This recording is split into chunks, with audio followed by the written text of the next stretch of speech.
Shalom, shalom. Give me give me a couple minutes. I'm gonna get right back on here. Give me a couple minutes. I'll be right back on. Shalom, family.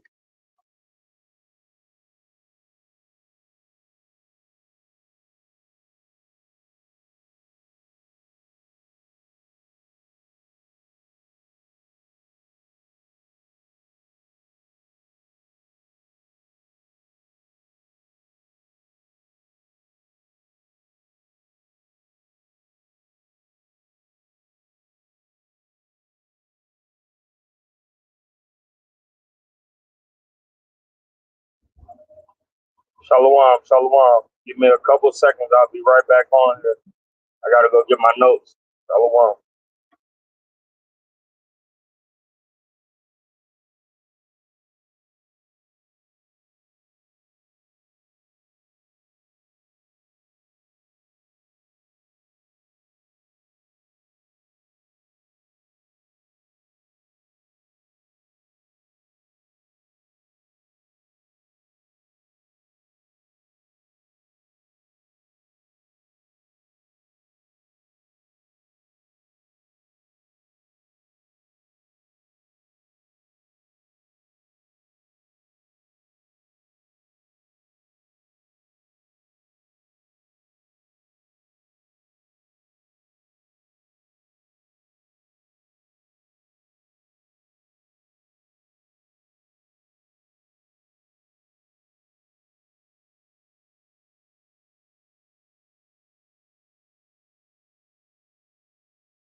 I grab my notes.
Shalom, shalom. First and foremost, I want to give all praises, honor, and glory to Yahweh by Shem Yahweh Shah, right?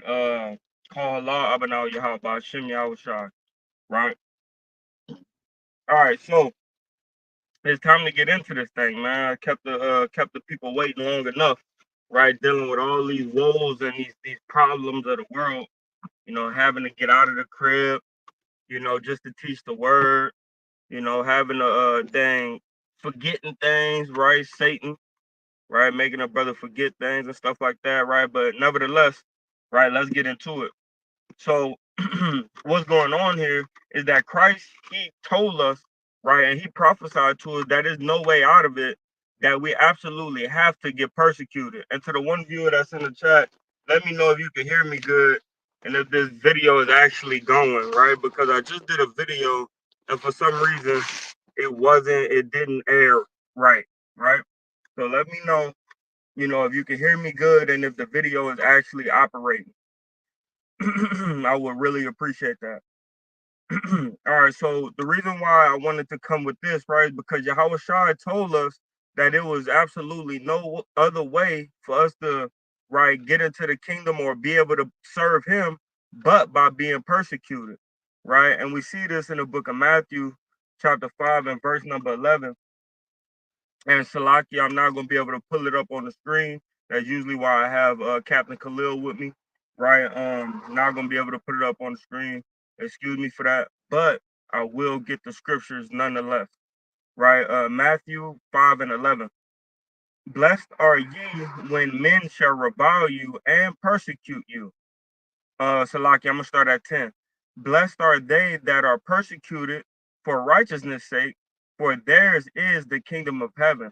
Blessed are ye when men shall revile you and persecute you, and shall say all manner of evil against you falsely for my name's sake.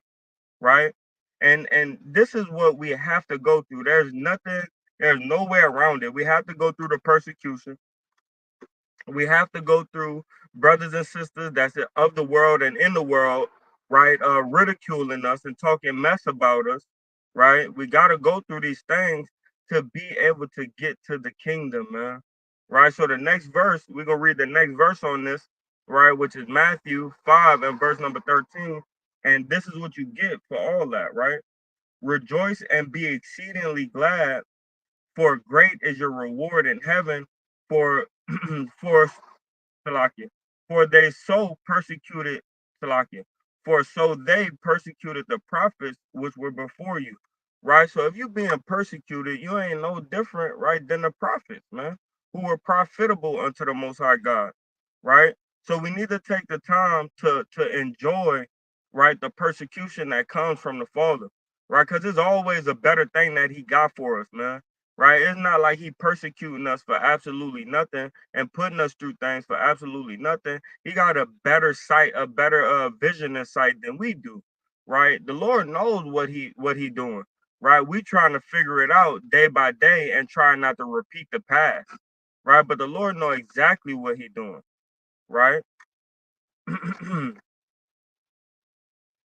So I wanna go to, right, an event, right, to substantiate, that thing, especially, man, right? Because Moses went through it, man.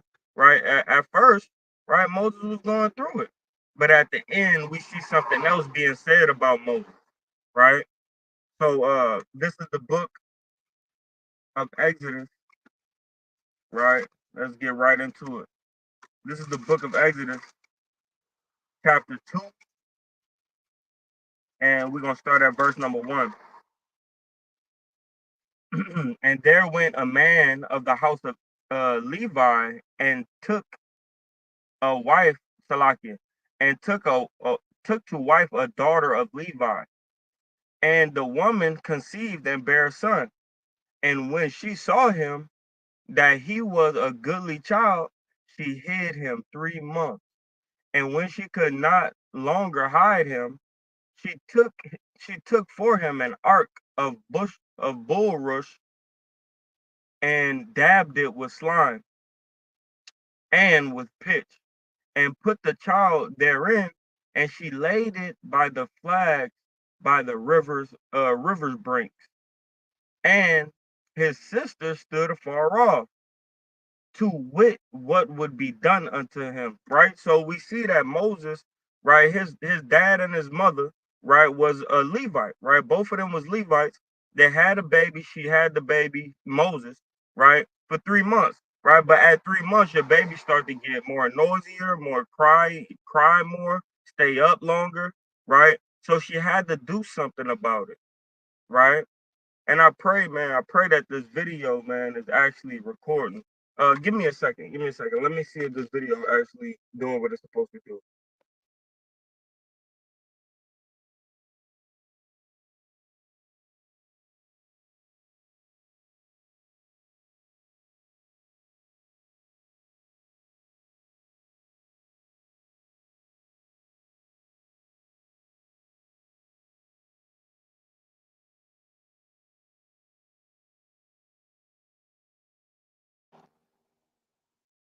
All praises to the Father in heaven. All praises to the Father in heaven. Right. All right, let's get it. So, so that Moses being 3 months, right, starting to cry more stuff like that. His mom's make a basket, right, fill it with pitch soil, float, right, and put it by the edge of the waters, right, that has those little brown grass, right, that tall brown grass, right, to try to hide the baby. Of course, a baby's gonna cry being left alone, right? So the sister standing back, looking to see what's gonna happen to her little brother, right? And watch this. And the daughter of Pharaoh came down to wash herself at the river, and her maids walked along by the riverside. And when she saw the ark among the flags, she sent her maid to fetch it. And the reason why this being done is because Pharaoh told them, just like the Pharaoh Herod, and we're gonna get into that, right? Told them, let me wherever Jesus come and be born at, let me go to see him. Right? They was trying to kill all the firstborns, right? Of the Hebrews, man, the sons, the firstborn sons, or all the sons of the Hebrews, something like that. I think it's all the sons. All right, hold on. Let me see. Because it should be right here. So this is Exodus 1 and verse number 22. And Pharaoh charged all his people, saying, every son that is born ye shall cast unto the river, and every daughter ye shall save alive. Right? So she already know her son about to get cast into the water, and the babies drown in that water. Right? So Pharaoh commanded that all sons of Israel be killed. Right? So this is why she saved Moses alive. And Masha means drawn from water, right? But watch this. So Exodus chapter 2 and verse number 5. And the daughter of Pharaoh came down to wash herself at the river, and her maidens walked along by the riverside. And when she saw the ark among the flags, she sent her maid to fetch it. And when she had opened it, she saw the child, and behold, the baby wept. And she had compassion on him and said, this is one of the Hebrew children. And this is how you know that we look different. Even from birth, we look different than regular Africans, man. Right? She opened a thing, she said, this is a Hebrew child. Right? Because we don't look like Africans, man. Right? We don't act like Africans. We don't smell like Africans. We don't think like Africans. Right? Reading on. Then said his sister to Pharaoh's daughter, shall I go call unto thee a nurse of the Hebrew women, that she may nurse the child for thee? And Pharaoh's daughter said unto her, go. And the maid sent and called the child's mother. Right? She called her mama. Right? Come nurse this baby. You got milk going, nurse this baby. Right? That's your son. I'm gonna nurse him. Right? So let's get another account right quick. That's all I want from there. Right? But we see that Moses, he was persecuted from a youth. He was persecuted from a baby, man. Right? That so much so that his mama had to hide him, right, until he was 3 months, and then put him about to bring that hopefully somebody will find him and take him and put him into slavery or anything else, but kill the baby. Right? So now I want to get something else. This is the book of Exodus, right? Chapter 2 and verse number 11. I'm going to start at 10. And the child grew, and she brought him unto Pharaoh's daughter, and he became her son. And she called his name Moses. And she said, because I drew him out of water, right? So drawn from water is Mashah. Verse 11. And it came to pass in those days when Moses was grown, Salaki, he went out unto his brethren and looked on their burdens, and he spied an Egyptian smiting a Hebrew, one of his brethren, and he looked this way and that way. And when he and when he saw that there was no man, he slew the Egyptian and hid him in the sand.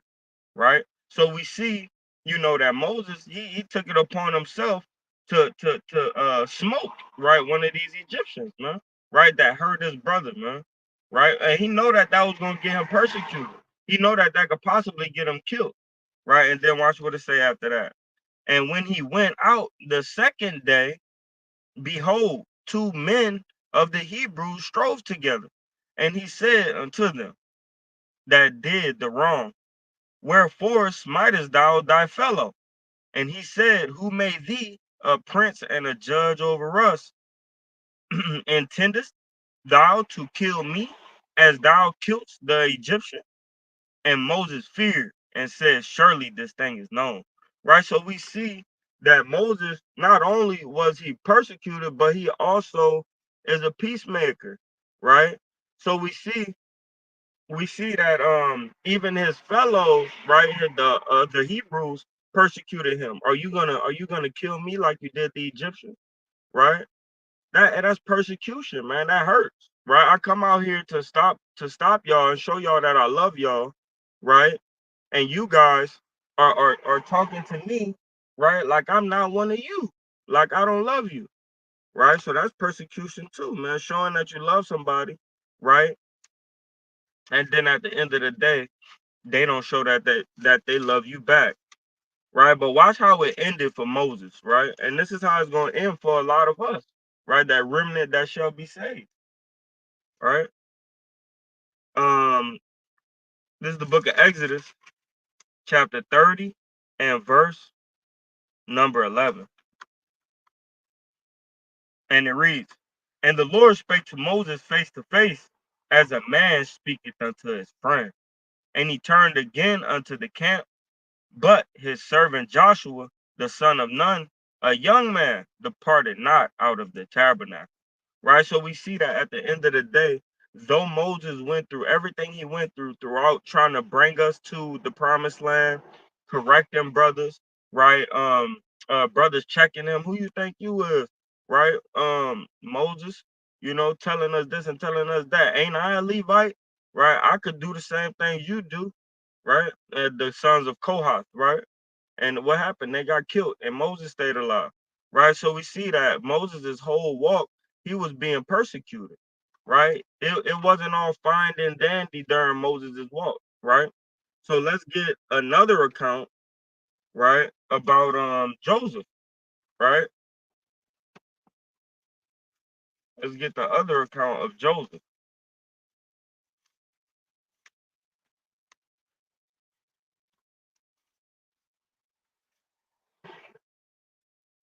right? So turn with me to Genesis 37 and verse. We're gonna start.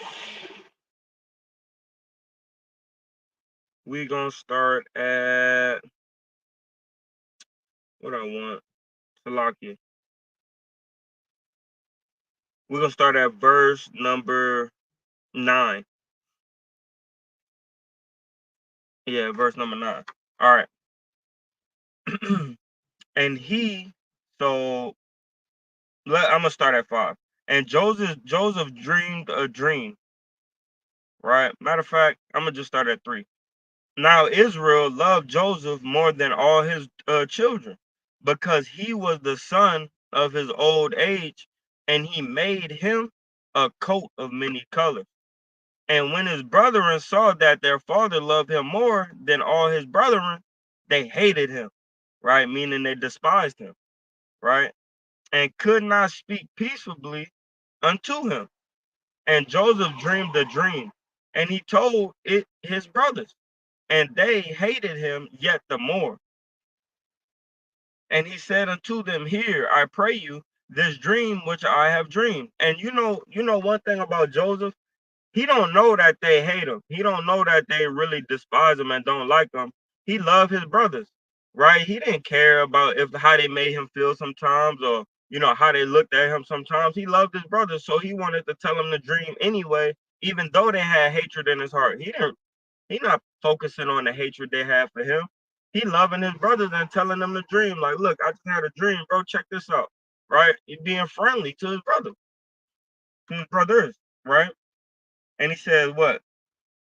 And Joshua dreamed a dream, and he told it his brethren, and they hated him yet the more. And he said unto them, Hear, I pray you, this dream which I have dreamed. For behold, we are we are binding sheaves in the field, and lo, my sheaf arose and also stood upright. And behold, your sheaves stood around about and made obedience to my sheaf. And his brethren said unto him, shalt thou indeed reign over us? Or shalt thou indeed have dominion over us? And they hated him yet the more for his dream and for his words. And he dreamed yet another dream and told it his brethren and said, behold, I have dreamed a dream more.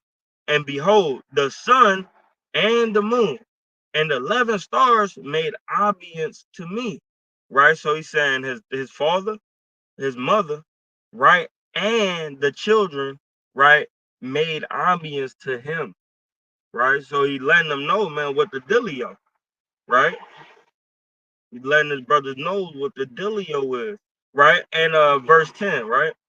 And he told it to his father and to his brethren, and his father rebuked him and said unto him, what is this dream that thou hast dreamed?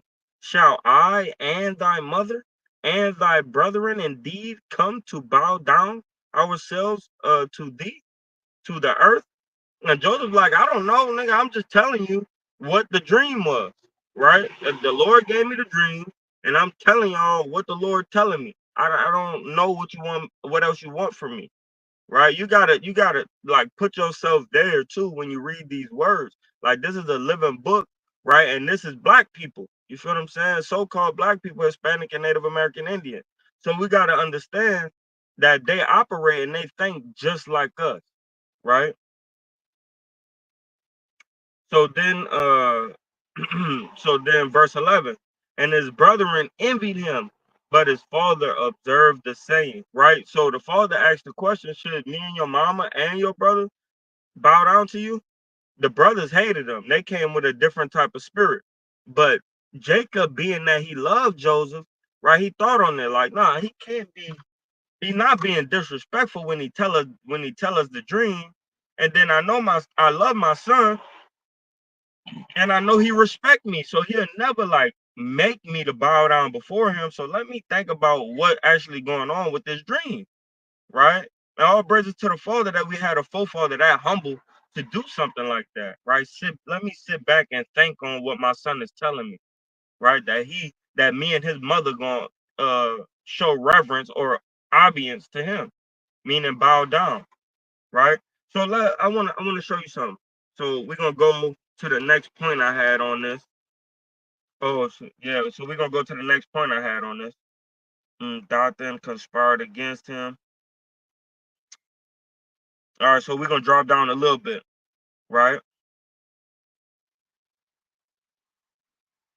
Now we're gonna read through. We're gonna read through it. Salaki. All right, and his brother in verse 12. This is the book of Genesis 37 and verse number 12. And his brethren went to feed their father's flock in Shechem. And Israel said unto Joseph, do not thy brethren feed the flock in Shechem? Come, and I will send thee unto them. And he said unto him, here am I. And he said to him, go, I pray thee, see whether it be well with thy brethren and well with the flock, and bring me word again. So he sent him out of the vale of Hebron, and he came to Shechem. And a certain man found him, and behold, he was wandering in the field. And the man asked him, saying, what seekest thou? And he said, I seek my brethren. Tell me, I pray thee, where they feed the flock, Salaki, where they feed their flocks. And the man said, they are departed hence, right? They went over there, right? They are departed hence. For I heard them say, let us go to Dathan. And Joseph went after his brethren and found them in Dathan. And when they saw him afar off, even before he came near unto them, they conspired against him to kill him or to slay him. And they said one to another, behold, this dreamer cometh. Come now, therefore, and let us slay him, and cast him into some pit. And we will say, some evil beast had devoured him, and we shall see what will become of his dream. And Reuben heard it, and he delivered him, Salakia, and he delivered him out of their hands, and said, let us not kill him, right? So Reuben said, let us not kill him. And Reuben said unto them, shed no blood, but cast him into this pit that is in the wilderness, and lay no hand upon him, that he might rid him, Salakia, that he might rid him out of their hands, to deliver him to his father again. Right? So he said, don't kill him, but throw him into this pit, because whatever happened after that, the brother could come back home again. Right? And he ain't tell this to his brothers, but he thinking it in his mind. If we throw him in here, they'll think that he'll die over time. I'm thinking somebody gonna get him up out of there, and he will see him again. Right? So Reuben had a heart. Right? Verse 23. And it came to pass, when Joseph was come unto his brethren, that they stripped Joseph out of his coat of many colors that was on him, and they took him and cast him into the pit.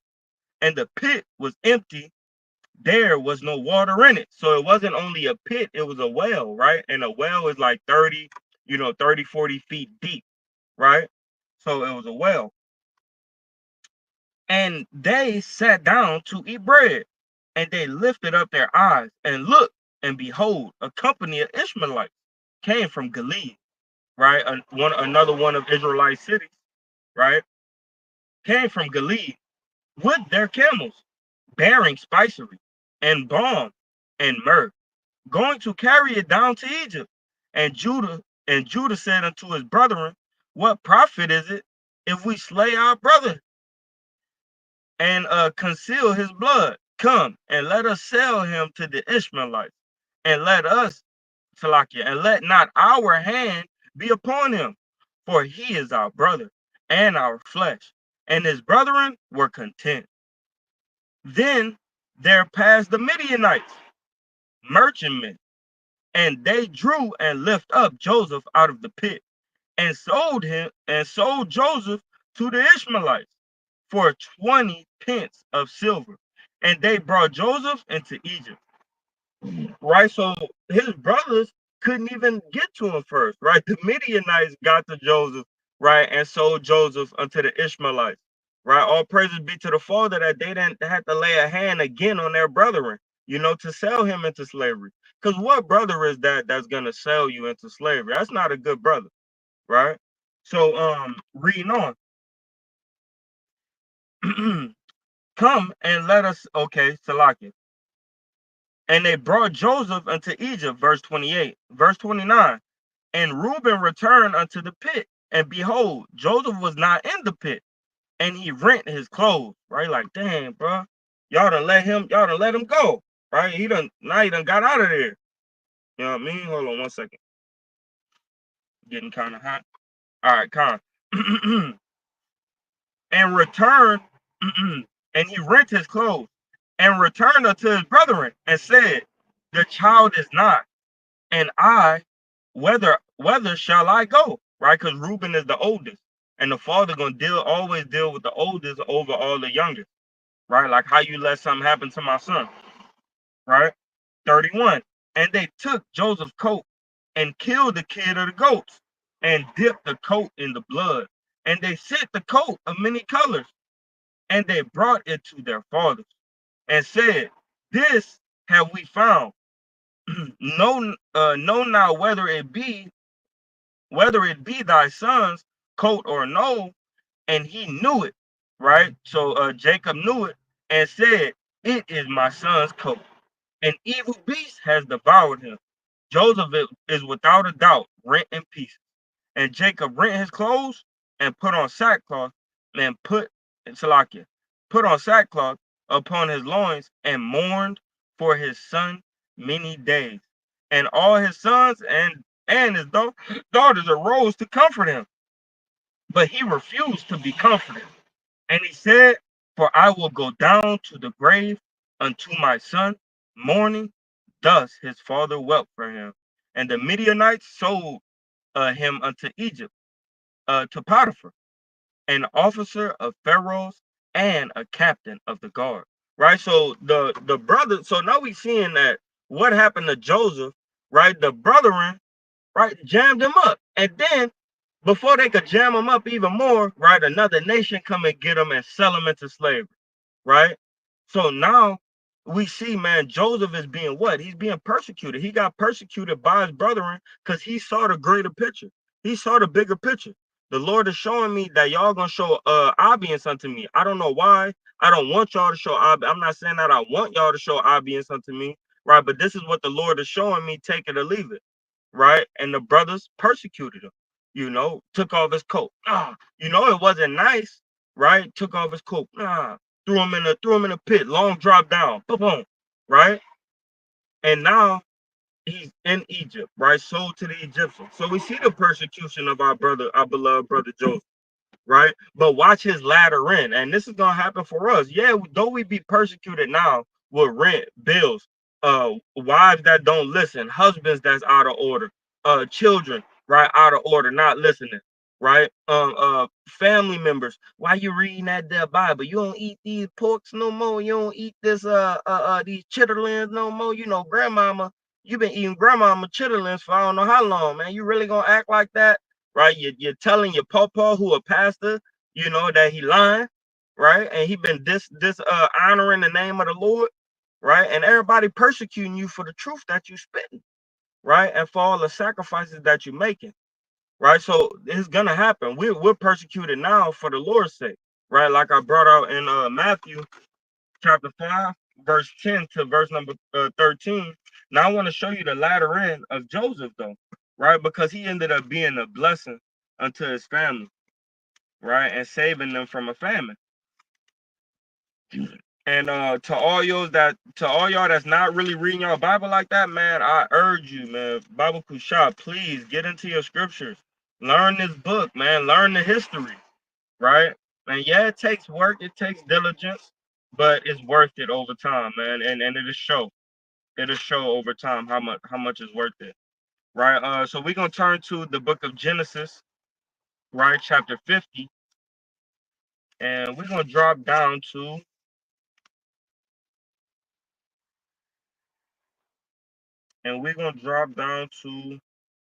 right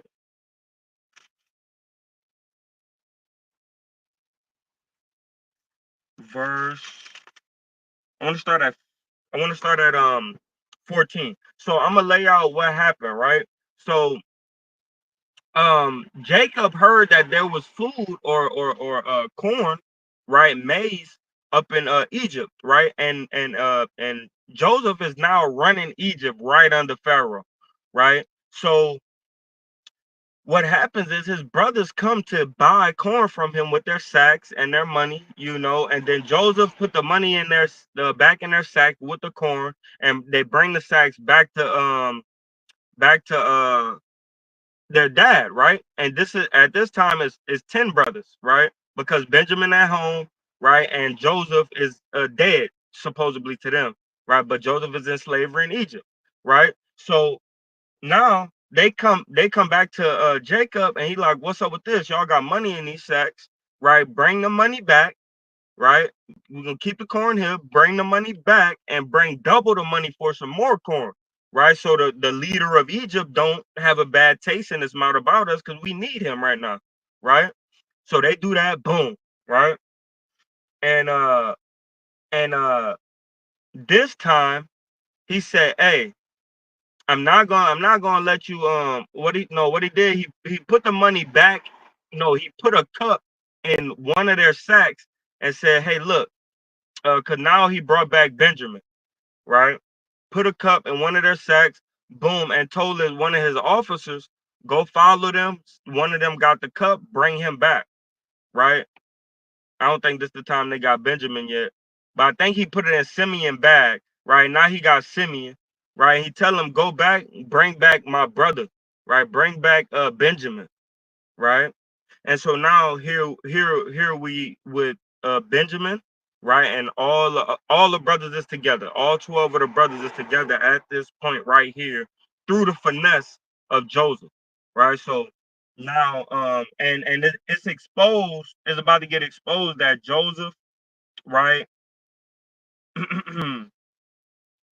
Oh no, it already got exposed. It got exposed that Joseph was right. That Joseph was um Salakia. That Joseph was Joseph, right? Because they thought that he was just another person in Egypt. So now he's gonna tell them this, right? Because he done brought his family in already. He went to Pharaoh, got his family in, right? And now he's gonna tell them this, right?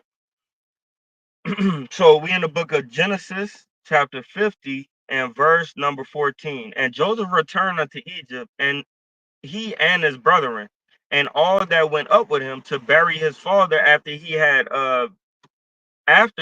buried his Salakia, to bury his father, after he had buried his father, and when Joseph brethren saw that their dad was dead, and I was like, surely he's gonna kill us or get us killed now because dad is dead. He not gonna let us slide with what we did to him. Right? Watch this.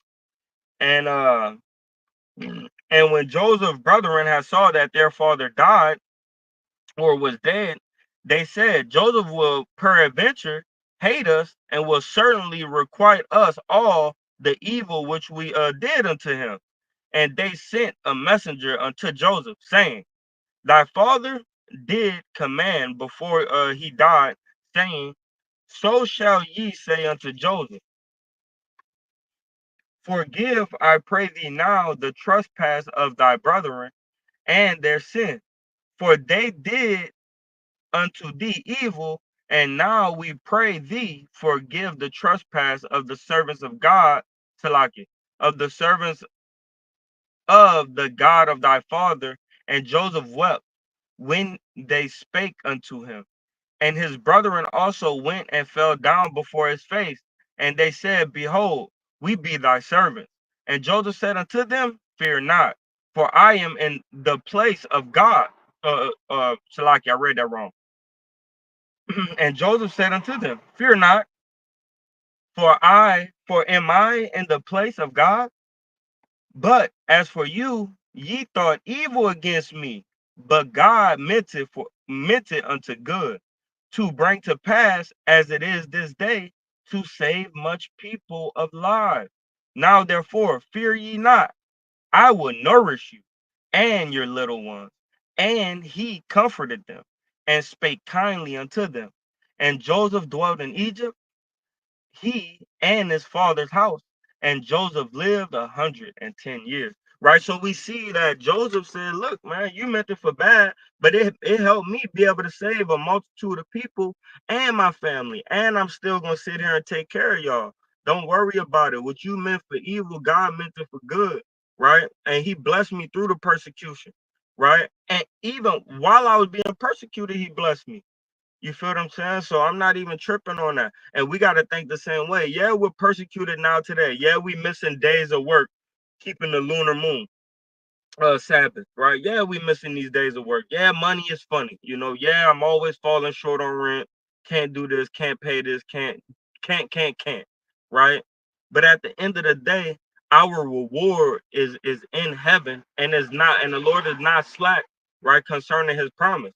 Right. So we need to take honor in that. We need to give the Lord glory and praise, right, for the amount of stuff that he bring us through. Man, we got to give the Lord glory and praise, right, for the amount of mercy and grace that he gives to us, man, through all our trials and tribulations, right? Him not killing us for all our sins, man. Actually calling us out of a life full of darkness and treachery, right? And sending us his light, man, his true understanding, and making us beacons of light to the rest of our people, right, living in darkness, man, right, giving us the understanding needed to truly serve him in a correct manner, man. We need to give all honor, praises, and glory to Yahweh Bashim Shai every day, all day, for his abundance of grace and mercy, man, and for choosing us, man. We Israel. We Israel, we chosen, man. Praise the Father. Dance unto the Father. say long prayers to the Father, man. I do a new thing and I pray to the Father in the shower, man. You feel what I'm saying? While the water pouring down on me, I let that praise go up, man. Right? Same thing with other brothers and sisters, man. Take whenever you get your quiet time, right? However that look like for you, man. Pray to the Father, man. Praise the Father, man. Not just for 2 minutes, not just for 5 minutes, man. Try to go for 20. Try to get strong and go for 30. Try to go for an hour, right? And just give the glory to the Father, man. Because though we be persecuted, our blessings is being measured in heaven for us, man. Right? Take honor in knowing that, man. All right, so last precept. Last precept. Yeah, last precept. I'm not gonna go into the seven brothers because I don't have Khalil to help me out with this. Right? So I'm gonna get the last precept, right? Elementary precept. Still good, always good to the taste buds too. Right? The book of Psalms, chapter 34, and verse number I'm gonna start a little bit earlier. Right, verse number 15. The eyes of the Lord are upon the righteous, and his ears are open unto their cry. The face of the Lord is against them that do evil, to cut off the remembrance, Salakia, to cut off the remembrance of them from the earth. The righteous cry, and the Lord heareth, and delivered them out of all their troubles. The Lord is nigh unto them that are of a broken heart, and saveth such as be of a contrite spirit. Many are the afflictions of the righteous. How many? Many are the afflictions of the righteous, but the Lord deliver him out of them all. He that keepeth his bones, no, not one of them is broken. Right? He keepeth all his bones, and not one of them is broken. Right? So we got to understand, man, that the Lord, he said that he's going to put the righteous under a abundance of affliction, man. So take pride in that, man. Take joy in being afflicted, man. Right? Because at the end of the day, it shows how much you truly care. It shows how much you really want that reward that the Lord got for you in the kingdom, man, that the Lord got for you in the heavens, right? We gotta really, right? We gotta really show our appreciation now for the things that we're gonna have later, right? Let me get one more precept right quick. Let me get one more right quick. Excuse me, Salaki. All right, all right. This is the book of Hebrews, right? Chapter 11 and verse number 1. And it reads, now faith is the substance of things hoped for, right? The substance is something that you could touch, right? The now faith is the substance, the thing that you imagine that you could touch, right? Now faith is the substance of things hoped for, the evidence of things not seen. For by it the elders obtain a good report. Through faith we understand the words, Talaki, the worlds were framed by the word of God, so that things which are seen were not made of things which do appear, right? So the things that we see now, it wasn't made of things that did appear, right? It came out of the thin blue sky, right? Right? It was all in imagination, and then it came to fruition, right? So we need to think about that and ponder on that, like, man, the Lord got 5 mansions for me, man. Overlaid it with gold, right? Made out of cherry wood, right? Made with cherry wood and good cedar wood. You feel what I'm saying? The Lord got those U parking spaces. Yeah, in the front of them big expensive cribs. Yeah, he got one of those that could fit 30 cars in front of my mansion, man. I'm cool, man. Y'all talking about all this y'all got on earth, man. I'm good, man. I'll wear rinky dink hand me downs and not be able to pay my bills for 40 to 60 years if I could get what I know the Lord got for me in heaven, right? The Lord got 20 acres for me and 3,000 lambs and 20,000 sheep, man. You understand? Like, the cattle on the hill. Yeah, he got about 30 cattle for me, you know? Like, that should give you your joy. You should fight for that, man, right? We should really fight for the revenues that we getting in heaven and the rewards that we getting in heaven instead of the rewards and revenues that we can obtain on the earth, man. Follow God, man. Follow Yahushua, man, without cease, man, without stop, man. Stop bending for the world, right? And bend everything of the world to bend for the Most High, to make sure that you're doing exactly what He said to do to the utmost, man, best of your ability, because that's the only way for us to get out of this place and into our kingdom, man. And with that, I want to say, call Allah, Abanaw Yahweh, Ba'ashem wa Malak Yahweh Shai, from Yasharallah, right? And Shalom.